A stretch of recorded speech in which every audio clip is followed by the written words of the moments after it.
Olá, muito bom dia para você. Seja bem-vindo ao Cidade Entrevista deste sábado. É uma alegria estar aqui na sua companhia. Também no fim de semana tem muito conteúdo aqui na Rede Massa. Para bater um papo com a gente, hoje o nosso convidado é o Marco Tadeu Barbosa, que é presidente da Federação das Associações Comerciais e Empresariais do Paraná. Seja bem-vindo, Marco. Muito obrigado e bom dia. Hoje a gente vai falar de vários assuntos sobre trabalho que é realizado pela Federação, mas também um pouquinho sobre economia, situação do país, qual que é a avaliação que os empresários têm passado aí por meio das reuniões que com certeza vocês realizam. Ô Marco, mas primeiro para quem está em casa entender, você acabou de assumir a Federação. Qual que é o trabalho da Federação? A Federação hoje, ela, diferente da associação comercial, as empresas são associadas, né? Aí formam as associações. Na Federação, as associações comerciais são as associadas do sistema. Hoje, o Paraná, nós temos quase 300 associações comerciais, né? Então, nós estamos com pé em quase 300 municípios do estado. Temos 12 coordenadorias e o trabalho nosso é fomentar essas associações comerciais. Hoje a gente faz parte também do G7, são as 7 entidades que representam o setor produtivo no estado do Paraná. Tem agricultura, transporte, comércio, indústria, né, cooperativas. Então, o papel hoje da federação, junto às associações e junto ao setor produtivo, é de fomentadora do desenvolvimento, né? Então, para nós, está sendo muito gratificante, a gente consegue enxergar melhor todas as particularidades do Estado, que a gente, apesar do Estado não ser muito grande, né, nós temos várias realidades econômicas e culturais dentro do Estado, né? E agora a frente da Federação tem que levar em conta tudo isso. Sem dúvida. Por isso que nós estamos divididos em 12 coordenadorias, né? Cada região, são 12 regiões do Estado, cada região com essa particularidade, né? Nós temos projetos, por exemplo, lá no Oeste, como o Oeste Desenvolvimento, identificando vocações econômicas, fomentando o desenvolvimento. Temos aqui o nosso Master Plan, o CODEM. Em Foz do Iguaçu também o Conselho de Desenvolvimento, Cianorte, Guarapuava, Ponta Grossa, cada um com uma realidade. Para você ter uma ideia, dentro até de uma coordenadoria lá da região metropolitana e litoral, nós temos 3 realidades. Uma do litoral, uma de Curitiba e região metropolitana e as cidades do entorno. Então, você imagina como é que a gente consegue trabalhar em cima de tudo isso se a gente não tiver essa distribuição do Estado, né, das coordenadorias. Está sendo um desafio, aliás, o nosso maior desafio é justamente esse, fomentar as associações comerciais, principalmente as pequenas. E o que é interessante é que o desenho das nossas associações é o mesmo desenho das empresas no Brasil. Na sua maioria são micro e pequenas empresas. E no nosso sistema não é diferente. São pequenas associações comerciais na grande maioria. Nós temos o caso aqui de Maringá com quase 5.000 associados, mas temos associações que não têm nem 50 associados. Mas mesmo com pouca estrutura ou quase nenhuma estrutura, muitas vezes até funcionando em lugares emprestados, algumas nós mapeamos, agora não tem nem telefone, usam telefone de diretores voluntários. Mesmo sem essa estrutura, essas entidades, aonde elas estão, elas são fomentadoras do desenvolvimento, são um guarda-chuva das empresas aonde elas estão, né? Fomentadora do desenvolvimento, um porto seguro. Então, isso para nós é muito gratificante, a gente mostra a força na capilaridade e no associativismo que essas entidades pequenas prestam, fazem aonde elas estão instaladas. Então é muito bom isso. E na prática, como que a Federação pode colaborar com o desenvolvimento dessas associações menores? Desenvolvimento nem em tamanho propriamente dito, mas em relação a esses desafios que você mesmo colocou. Primeiro que a gente precisa fortalecer essas entidades. De que forma que a gente pode fortalecer? Colocar toda a estrutura da Federação na ponta para essas entidades. Nós temos uma assessoria parlamentar que fica levantando projetos que estão passando no Poder Legislativo, não só estadual como federal, que vão impactar diretamente ou indiretamente no setor produtivo, nas cidades, nas regiões, e a gente coloca isso à disposição. Nós temos uma assessoria de imprensa no Estado também, que promove e divulga as ações do interior, e fora outras coisas, assessoria jurídica e também produtos e serviços, consultoria. Nós temos uma parceria muito grande com algumas entidades, como o SEBRAE, por exemplo, que é o nosso grande parceiro. O SEBRAE, o projeto do Empreender Nosso, que é um sucesso, né, dos núcleos de empreender, ele está todo alicerçado pelo SEBRAE, com toda a estrutura, know-how, conhecimento, tudo isso a gente tem tem que passar e está passando para a ponta para essas pequenas associações. Outras também, as cooperativas de crédito que surgiram dentro das associações comerciais. Estão muito fortes também. Muito forte. Existe uma parceria muito grande, porque essas cooperativas têm o mesmo espírito de uma associação comercial. É o cooperativismo, o associativismo. Geram riqueza e deixam a riqueza onde elas estão instaladas. Isso é muito importante também. Essa ponte, essa sinergia. Esse é o nosso desafio, sempre estar em sinergia. E as pequenas, como não têm essa estrutura, a FACEAP está lá junto com as coordenadorias, justamente para isso, para dar esse suporte e esse apoio. Ô Marco, você traz a bagagem de uma das associações comerciais mais organizadas do Brasil, inclusive, que é a Associação Comercial Empresarial de Maringá. O que isso significa na prática? Olha, eu tenho procurado levar o que eu aprendi aqui para a federação. Né? Assim realmente é uma referência, mas nós temos outras associações também, como Toledo, por exemplo, Cascavel. Toledo é um exemplo de entidade, de associação comercial, Cascavel também, Foz do Iguaçu, né? E outras cidades também, Londrina tem uma associação comercial muito forte, muito representativa. Né? Cianorte tem uma representação muito grande. Eu vou parar por aqui, senão eu vou esquecer, mas tem muitas entidades que talvez não tenham a visibilidade que a Assim tem, mas que também são transformadoras, né, nesses projetos. A gente tem dentro disso não só entidades que fomentam o desenvolvimento, mas a gente tem o lado social também, como projetos como o dos conselhos de segurança, né? Que eu já disse aqui numa outra oportunidade, muitas vezes esses conselhos cumprem o papel que seria do poder público, não só com ideias, com projetos e muitas vezes com recurso também, viabilizando coisas que por muitas vezes o Estado não consegue. A gente já até mostrou aqui reportagens, até no concerto de viaturas, essa colaboração. Construção, conserto de viatura, uma série de coisas, e por aí vai. E também temos os observatórios sociais dentro das associações comerciais, que também cumprem um papel que seria do Poder Legislativo local, né? Que fiscalizam as contas públicas. Tudo isso nasce dentro das associações comerciais, né? Poderia falar também as sociedades de garantia de crédito, que atende principalmente os pequenos, que precisam de um crédito menor, com taxas de juros mais atrativas, né? E entra a sociedade de garantia de crédito para dar esse aval para essas empresas, em parceria, inclusive, com as cooperativas de crédito. Então, por isso que eu digo que, mesmo pequenas e sem estrutura nenhuma, elas são muito importantes para o desenvolvimento de onde elas estão instaladas. E eu falo isso com o maior orgulho do mundo, porque só quem conhece o sistema associativista sabe do que eu estou dizendo. E a gente ainda tem outras entidades que tem transformado o Estado. Aliás, o associativismo no Paraná é muito forte. Nós temos lá o G7, a FIEP, a FEComércio, a FACEAP, a FETranspar, a OCEPAR, a ACP. Então, são entidades que lutam pelo desenvolvimento do Estado. São voluntários que estão lá também, que estão doando um pouco do seu tempo, né, para transformar o Estado. E o Estado do Paraná deve muito à sociedade civil organizada, que ela é transformadora e faz. A gente tem esse privilégio aqui no Estado. Em Maringá, não preciso nem dizer aqui que a gente também tem a sociedade civil organizada muito atuante, né? Cobrando mesmo, né? Discutindo vários temas, inclusive. Não só cobrando, mas como participando também, né? Nós temos os conselhos de desenvolvimento, que são a ponte, né? O elo entre o poder público e a iniciativa privada.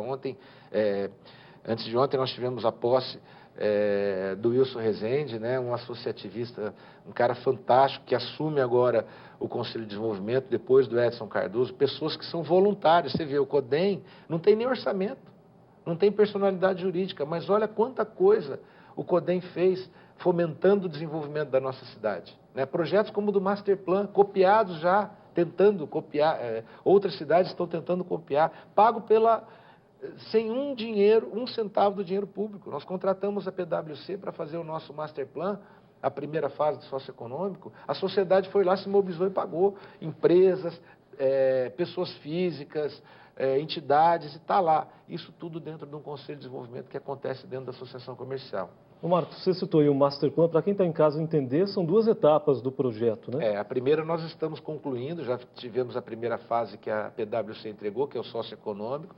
A segunda aí nós vamos falar mesmo de planejamento urbano, mobilidade urbana, né? A primeira fase já foi contratada, paga, né? A segunda fase a gente ainda está trabalhando, terminando os ajustes da primeira para ir para a segunda fase, mas eu não tenho dúvidas que vai acontecer. E a gente viu lá em Fazenda Rio Grande, na região metropolitana de Curitiba, que tem a Fazenda Rio Grande 2050, um projeto muito parecido com o nosso aqui do Master Plan, né? Que é muito bacana também. Por isso que eu falo que vale a pena. A gente está aqui em Maringá, acha que Maringá é uma referência, ainda mais eu que acabei de sair da Associação Comercial daqui, é uma referência mesmo. Mas tem muito projeto bom fora daqui. Fazenda Rio Grande está fazendo o Master Plan deles lá, né? É muito bacana isso. Pensar mesmo a cidade do futuro. Pensar o que a gente quer no futuro. Pensar e fazer, né, a nossa parte. Ô Marco, e você falou que o associativismo é muito forte no Paraná, e que peso isso tem num momento igual esse que a gente está vivendo agora, um pouco mais difícil da economia? Pois é, a gente tem trabalhado muito em sintonia também com as outras entidades, como eu te falei, do setor produtivo. A gente tem levado algumas demandas. Agora, nesse momento, a gente já, junto com o juiz do trabalho, Marlos Melek, ele foi convidado pelo governo federal, pela presidência da República, também para fazer parte da equipe que está redesenhando a legislação trabalhista. Até eles nem estão chamando reforma da CLT, eles estão dizendo que é o novo Estatuto do Trabalho brasileiro, né? E ele está lá discutindo isso. Nós já tivemos várias reuniões com lideranças políticas e empresariais em Curitiba, tivemos em Brasília também discutindo isso de perto, porque a gente sabe que a reforma trabalhista, como as outras reformas tributárias, a reforma da Previdência, são importantíssimas para que a gente possa soltar o freio de mão do país. Não dá mais para a gente pensar em desenvolvimento sem tratar dessas reformas. E a federação dá peso para que a voz dos empresários, enfim, da sociedade seja ouvida. Junto com as outras federações, nós estamos dando corpo nesse processo, ajudando, colocando inclusive o nosso corpo técnico à disposição dessas lideranças, para que a gente também dê a nossa contribuição. Não adianta só cobrar e a gente não fazer nada. Então, essa questão da legislação trabalhista é muito avançada e muito bem trabalhada dentro da federação. A reforma tributária precisa acontecer também urgente, né? A reforma política precisa acontecer. A gente tem um país engessado, sem conseguir fazer as reformas, porque nós temos uma situação política totalmente inadequada para o desenvolvimento, né? Uma coisa tem tudo a ver com a outra. Então, em cima de tudo isso a gente está trabalhando, né? É muito prazeroso, porque a gente não fica esperando de braço cruzado, não. Você conhece o nosso trabalho aqui em Maringá, você sabe que o povo aqui vai para a rua, faz, e é o que a gente está conseguindo fazer lá em Curitiba também, porque tem pessoas no estado inteiro com o mesmo espírito. Marco, daqui a pouco a gente vai falar um pouquinho mais detalhado sobre essa reforma política, da Previdência, enfim, esses temas que estão em discussão, e também sobre a economia. O que você pensa que vem por aí? O primeiro semestre já deve ser positivo ou não, mas tudo isso é logo depois do intervalo. É claro que a gente espera por você. Até já!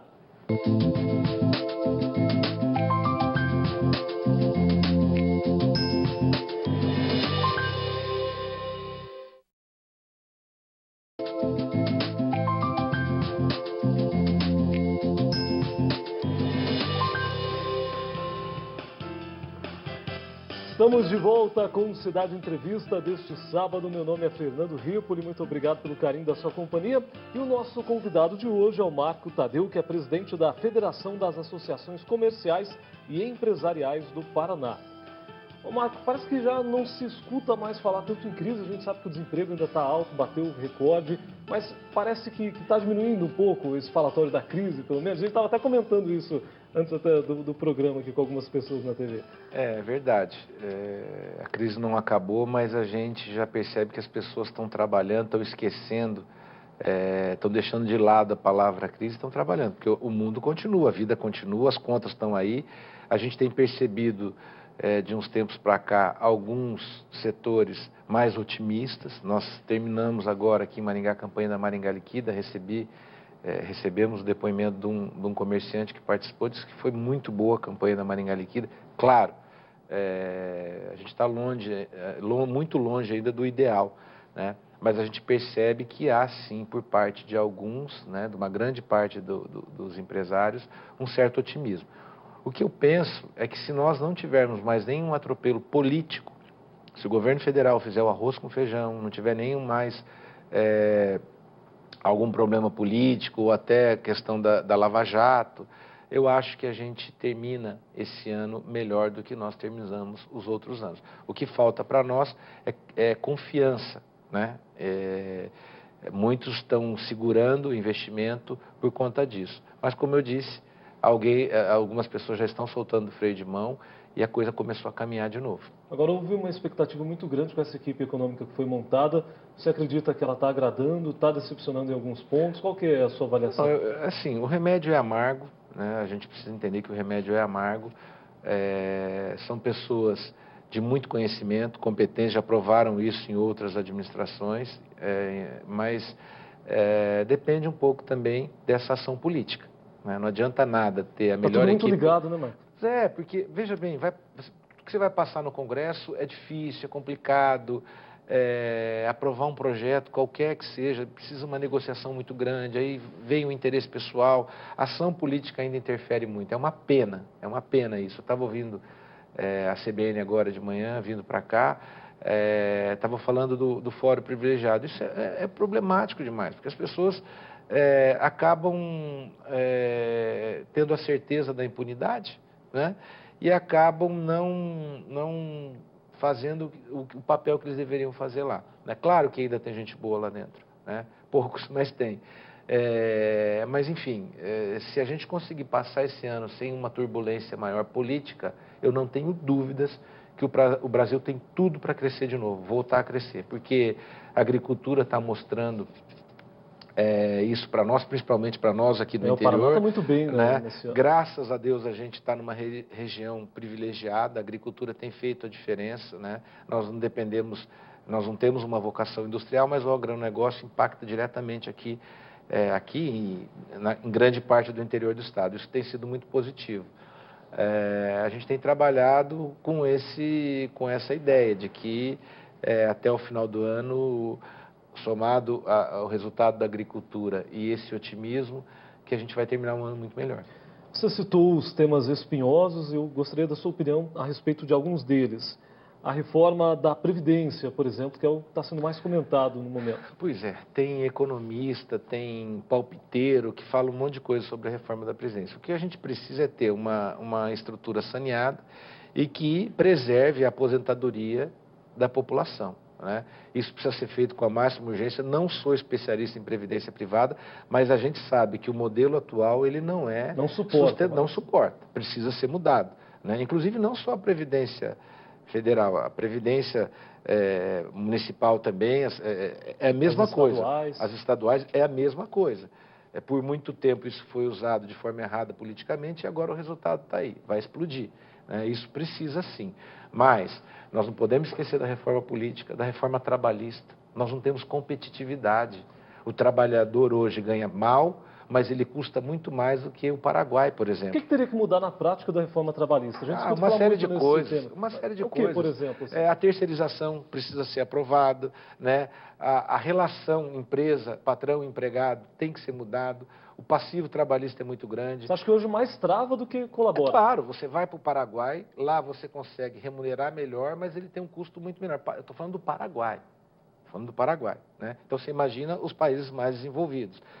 Fora isso, fora a questão trabalhista, a nossa estrutura de logística é muito ruim, né? Nós não temos estradas adequadas, não só no estado, para o Brasil inteiro. Nós não temos ferrovias. Uma região agrícola como a nossa, né, a gente não é servido de malha ferroviária. E eu até sempre faço um paralelo com Ponta Grossa, que Ponta Grossa está a 100 quilômetros da capital, 200 quilômetros do porto, pista dupla, malha ferroviária. Como é que nós vamos competir com uma região como Ponta Grossa, com uma cidade do mesmo tamanho de Maringá? Não tem como competir, né? Fora as outras questões, mas Ponta Grossa está lá, frente de Ponta Grossa. Mas e o resto? E o oeste do estado, o sudoeste, o centro-oeste, o sul, como é que faz? Como é que o país, eu estou falando do Paraná, mas como é que o país vai se desenvolver desse jeito? Não tem como. O frete caro, né? Os portos ainda não são adequados. Tudo isso, para nós, é muito difícil. O empresário brasileiro, ele é artista, cara. O empresário que consegue prosperar num país como o nosso, ele é artista. Você citou aí o caso dos caminhoneiros, por exemplo, frete caro, mas eles não estão ganhando dinheiro. Não estão ganhando. Tem uma conta que fizeram para a gente uma vez lá, que o cara que vai buscar calcário lá para a região de Paranavaí, né, para corrigir o solo, vai na região de Colombo, o frete quase que iguala o preço do calcário, o pedágio. Então, assim, e não é a questão do custo do pedágio, né? A gente sabe que não dá para colocar tudo no mesmo balaio, mas a gente precisa ter estradas melhores. Tendo estradas melhores, a gente consegue baratear muito o custo do frete. Não só o preço do pedágio em si, mas estradas melhores, porque a gente fala de manutenção de caminhão, evitando acidentes, né? Olha lá a questão da 323, é um absurdo, né? E há tanto tempo. Há tanto tempo pedindo isso, né? Enfim, tudo isso precisa ser mexido, precisa começar, né? Toda vez que a gente dá um passo para frente, aí a ação política faz com que a gente dê 2 passos para trás. É muito ruim isso, porque dinheiro tem, a arrecadação é recorde, a carga tributária é muito grande, né? Então, precisa ter vontade política. Eu tenho observado, acho que o Brasil inteiro, o João Dória em São Paulo. Eu até brinco, espero que não seja um voo de galinha, né? Aquele que vai Mas eu estou gostando da forma com que ele está tratando a coisa pública. Eu acho que é isso que a gente está precisando mesmo, de gestores. Né? E a visão empresarial dele para São Paulo, até o momento, está sendo muito bom. Você acha que se ele conseguir manter isso, pode até virar tendência no Brasil? Eu não tenho dúvidas. Existem algumas prefeituras também no interior, com menos visibilidade que a de São Paulo, que já tem isso. Né? E está sendo muito bom, ele está servindo de exemplo. Às vezes são soluções simples, basta vontade. Né? Deixar um pouquinho a questão político-partidária, os projetos pessoais de lado e olhar realmente para a cidade. Né? Olha só, ele tem conseguido ter visibilidade sem ser politiqueiro. Né? Espero que isso não mude. Né? A gente está otimista com isso. Significa que o Brasil tem solução. Tem jeito. Né? Talvez eu até possa estar sendo muito otimista com relação a São Paulo, mas eu acredito muito no caminho que ele está trilhando lá. Mas inicialmente tem surpreendido mesmo. Acho que isso é geral. Tomara Coisas básicas, que né? siga dessa forma mesmo. Ô Marco, você citou a reforma trabalhista e eu acredito que ela interfere diretamente até na geração de empregos, né? Porque se um funcionário hoje tem um custo muito alto, obviamente o empresário vai diminuir o número de vagas. Já entra no plano de negócios do empresário, né? Não só aumentar a vaga, mas como melhorar a remuneração. Como eu falei no começo da entrevista, as pequenas empresas sofrem muito com isso também. Né? Não só os grandes também, claro, mas o pequeno sofre muito, porque uma ação trabalhista para um pequeno pode acabar com a empresa. Acaba com a empresa. Quebra a empresa. Quebra a empresa. Então, é muito importante isso. A gente temos agora a felicidade de ter o Marlos Melick lá, o juiz do trabalho, que é um paranaense, e tem uma história legal. Ele foi empresário, vendeu a empresa dele, ele tinha um número grande de funcionários, vendeu a empresa dele, o sonho dele era ser juiz, prestou o concurso e hoje ele é juiz do trabalho, né? E começou a se destacar com o trabalho dele, com as palestras, com as ideias dele, por isso que ele foi convidado para estar lá em Brasília junto com o governo para discutir a reforma trabalhista. É importante que a gente tenha também no lado do judiciário pessoas que pensem como ele, que pensem nos dois lados. Eu acho que o trabalhador precisa ser preservado, os seus direitos precisam ser garantidos, mas para que isso aconteça, a empresa tem que ter saúde para gerar esse emprego e dar essa condição para o trabalhador. Né? A gente fica sempre entre ali a cruz e a espada. Né? Precisamos olhar os dois lados, mas o gerador de emprego hoje está sofrendo muito. Não consegue gerar mais emprego, não consegue gerar emprego, que dirá aumentar o número de vagas. Né? Tá aí, os números estão dizendo isso. E a gente está perdendo empresas que estão se instalando ali no Paraguai, fábricas, indústrias que estão se instalando no Paraguai, e aqui o Paraná sofre muito, porque é do lado, né? Passou a ponte ali e está no Paraguai. Isso é problemático. O Marco, é a pergunta que não quer calar, porque eu escuto falar de reforma desde que eu era criança. Eu também. Será que sai do papel? Que eu sou bem mais velho que você. Será que sai do papel ou não? Rapaz, eu espero que sim. Você sabe que nós colocamos o Marlos lá numa roda lá em Brasília, né? E sempre tem os pessimistas. Mas isso aí eu escuto, como você falou, desde criança. Vai passar? Aí ele falou os caminhos que eles estão trilhando para que passe isso, né? Existe uma ação muito forte dos sindicatos em cima disso. Os sindicatos são muito fortes no Brasil. Está aí outra coisa que eu questiono também. Eu acho que o imposto compulsório sindical tinha que acabar. O cara... né? Mas aí é uma outra história, eu não vou entrar, que vai polemizar, não é a minha praia. Mas eles estão procurando o melhor caminho para que consigam aprovar essas reformas. Talvez não consiga aprovar tudo, né, a trabalhista, a tributária, a política, mas se a gente avançar com a reforma trabalhista, a gente vai ter um ganho muito grande para o país. Marcos, a gente tem um minutinho apenas, eu gostaria que você deixasse um recado para os empresários que estão nos acompanhando. Eu quero dizer que é o momento de fazer, né? A gente, como eu disse aqui, a gente não pode ficar de braços cruzados. A gente tem sim que acreditar no país, separar governo de país. O Brasil tem muito potencial, o nosso Estado tem muito potencial. Tem que trabalhar, ter foco, trabalhar. Ficar de olho, mas não se mover através disso só, né? Do que vai acontecendo. Claro que não. Aliás, o pessimismo contamina. Né? O pessimismo contamina. Isso é verdade. Quando você está perto de uma pessoa que é muito pessimista... Você acaba se contaminando. Claro, a gente tem que ser realista, o momento é muito delicado, mas vamos trabalhar, vamos ter foco que a gente sai dessa sim. Marco, muito obrigado pela sua presença. Já está convidado para voltar outras vezes aqui. Obrigado, eu agradeço o espaço, é uma honra. A você de casa também, muito obrigado pelo carinho da companhia. A gente se vê na segunda-feira, cedinho, às 7 da manhã, no Tribuna Manhã, é claro que eu espero por você também. Tchau!